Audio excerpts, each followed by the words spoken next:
안녕하세요. 귀코목TV에 오신 여러분들 환영합니다.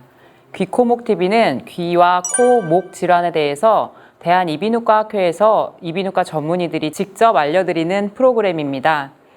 저는 이대목동병원에서 이비인후 두경부외과 의사로 근무하고 있는 정수연입니다.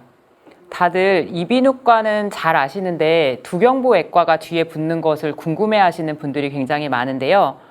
두경부외과는 두경부암을 수술로 치료하는 과를 말합니다. 그래서 오늘 이 시간에는 두경부암과 두경부외과가 어떤 일을 하는지에 대해서 조금 더 자세하게 알아보는 시간을 갖도록 하겠습니다. 먼저 대한갑상선 두경부외과학회에서 두경부외과 전문의로 활발하게 활동하고 계시는 세 분 교수님을 모시고 설명을 자세하게 들어보겠습니다. 먼저 교수님들 자기소개 부탁드립니다. 네, 안녕하세요. 당국대병원 이비인후과의 우승훈이라고 합니다. 안녕하세요. 성균관 의대 삼성서울병원 정만기라고 합니다. 안녕하세요. 경희대학교 병원 은영규입니다. 제가 지금부터 조금 생소할 수 있는 두경부암에 대해서 시청자분들이 궁금해하실 만한 것들을 질문해 보도록 하겠습니다. 먼저 제가 말씀드렸지만 두경부암이라고 하면 굉장히 낯선데요. 두경부암이 어떤 암인지 설명을 좀 부탁드리겠습니다. 요즘은 그렇지 않지만 예전에는 이비인후과에서 암 수술도 하는지 몰랐다는 분들이 많이 계셨던 것 같습니다. 이비인후과를 풀어서 설명드리면은 이비인후 두경부외과라고 할 수 있는데요. 두경부외과란 분야는 두경부, 즉 머리와 목, 경부 부위에 생기는 모든 질환에 대해서 외과적으로 다루는 전문적인 분야를 의미합니다. 그림을 보면서 설명을 드리면 이비인후과에서 다루고 있는 부위는 후두, 구강, 인두, 비강각 부비동, 타액선, 그리고 갑상선으로 나누어 볼 수 있습니다. 두경부 영역은 말하고 숨쉬고 삼키는 등 삶의 질을 유지하기 위해서 가장 기본적이면서 필수적인 기능들을 많이 담당하고 있습니다. 그리고 혈관, 뇌신경 등 우리 몸에서 가장 중요한 구조물들이 다른 어느 부위보다 복잡하게 엮여 있는 해부학적 특징을 가지고 있습니다. 예를 들면 구강은 음식물을 소화시키는 첫 관문으로서 치아로 음식물을 잘게 부수고 구인두와 하인두를 통하여 식도로 음식물을 넘기는 역할을 하게 되고요. 혀와 입천장 등은 인두 구조물과 상호작용을 하면서 말하고 삼키는 데 중요한 역할을 합니다. 두경부암은 이렇게 중요한 역할을 하는 부위에 발생하는 암인데요.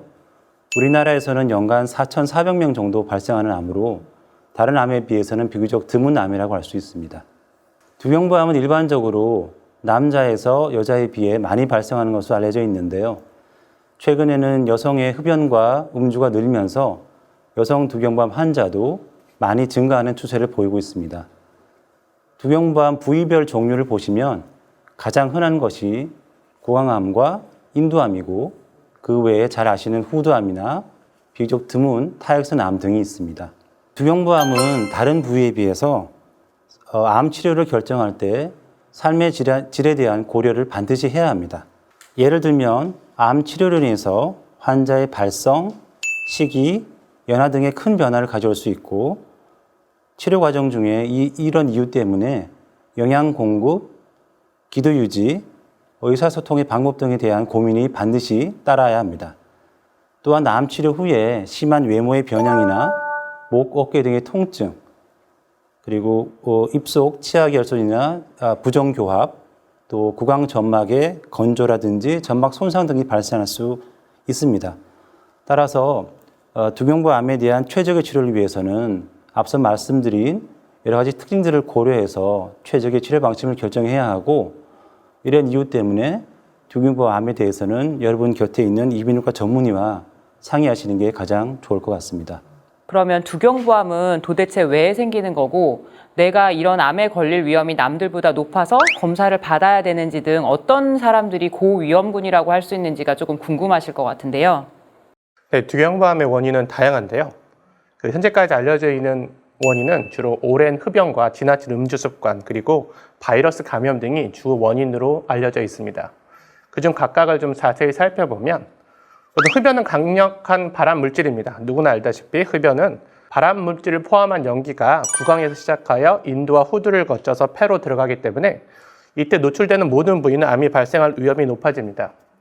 미국 암협회 조사에 따르면 전체 후두암 환자의 95% 이상, 구강암 환자의 72%가 흡연자였으며 흡연자가 구강암에 걸릴 위험은 비흡연자에 비해서 2배 이상이고 흡연자 중 60%가 하루에 한 갑 이상의 담배를 피웠다고 합니다.